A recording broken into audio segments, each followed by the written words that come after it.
नमस्कार, सुस्वागतम, वेलकम, अभिनंदन। दोस्तों, आज के इस वीडियो में हम बात करने वाले हैं क्या है एकादशी व्रत का महात्म और विधान।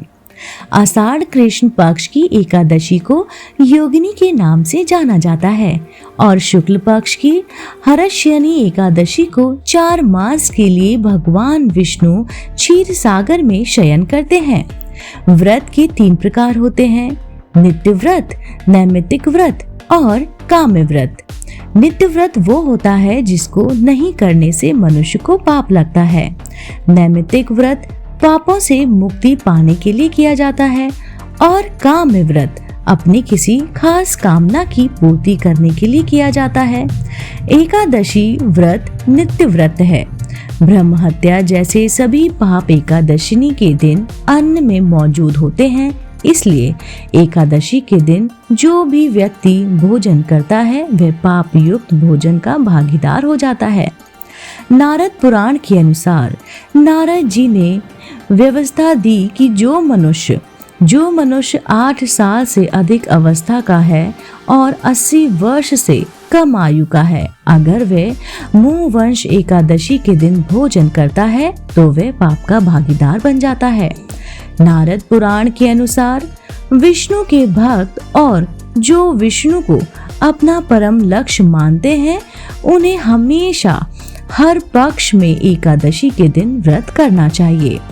कात्यायन के अनुसार जो व्यक्ति विष्णु को अपना परम लक्ष्य मानता है और विष्णु भक्त है, जो संसार सागर के पार उतरना चाहता है या जो व्यक्ति ऐश्वर्य, सतंती, स्वर्ग और मोक्ष की प्राप्ति चाहता है, उसे हमेशा दोनों पक्षों की एकादशी के दिन उपवास करना चाहिए। दोनों पक्षों की एकादशी पर एकादशी व्रत केवल उन्हीं लोगों के लिए जरूरी है जो गृहस्थ नहीं है।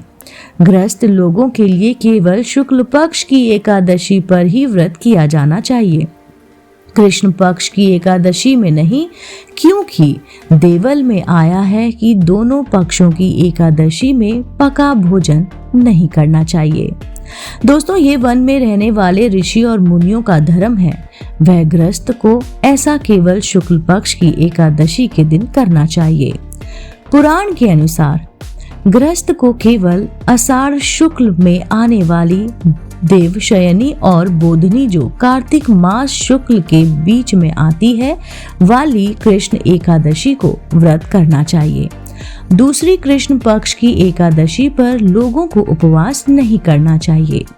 एकादशनी से उपवास के 2 प्रकार होते हैं: केवल उपवास और उपवास व्रत। दोनों में मुख्य अंतर यह है कि पहले में कोई संकल्प नहीं होता, मनुष्य केवल पके भोजन का त्याग करता है, पर दूसरी एकादशी में संकल्प लिया जाता है और बहुत सारी अन्य बातें भी होती हैं। एकादशी का महत्व क्या है? प्रथम एकादशी में सभी लोग यहाँ पर पुत्रवान तक कृष्ण पक्ष में इसे करते हैं और दूसरी एकादशी में सततिमान गृहस्थ से कृष्ण पक्ष में नहीं करते हैं।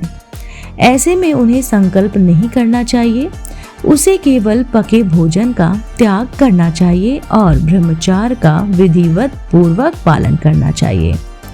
देवशयनी और बोधनी एकादशी के बीच कृष्ण पक्ष की एकादशी पर भी व्रत करना चाहिए। 2 महीनों में 24 तथा अधिक मास में 2 कुल 26 एकादशी मनाई जाती है। सभी एकादशी के अलग अलग नाम हैं। एकादशी की शुरुआत मार्गशीर्ष अघम महीने के कृष्ण पक्ष से शुरू होती है। इसे भगवान विष्णु का विग्रह माना जाता है। दोस्तों, उम्मीद करती हूँ आपको आज की ये जानकारी जरूर पसंद आई होगी। ऐसे ही धार्मिक पुराणों और कहानी सुनने के लिए आप जुड़े रहिए। आप अपना पसंदीदा YouTube चैनल और मैं फिर से उपस्थित होती हूँ इसी चैनल पर। आप देखते रहिए। तब तक के लिए नमस्कार।